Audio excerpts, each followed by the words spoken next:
ಭೂಮಿ ಎಂದು ಜನಭಾರ ಎನ್ನುವುದಿಲ್ಲ. ತಾಯೇ ಎಂದು ತನ್ನ ಮಗುವ ಬಿಡುವುದಿಲ್ಲ.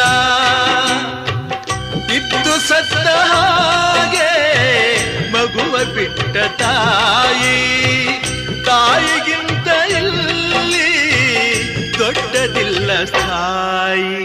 ಸೀತಾ ಮಾತೆ ಸ್ಥಾನ ಗಂಡನ ಅನುಸರಿಸಿದರೆ, ಗಂಗೆ ಗೌರಿ ಸ್ಥಾನ ಕಥೆಯ ಅನುಕರಿಸಿದರೆ, ಗಂಡ ಹೆಂಡತಿ ನಂಟು ಬ್ರಹ್ಮ ಹಾಕಿದ ಗಂಟು, ಹುಟ್ಟು ಸಾವಿನ ನಂಟು ಹೃದಯ ಮಿಡಿಬವರೆಗೆ, ಪ್ರೇಮದ ತುತ್ತ ತುದಿಯವರೆಗೆ.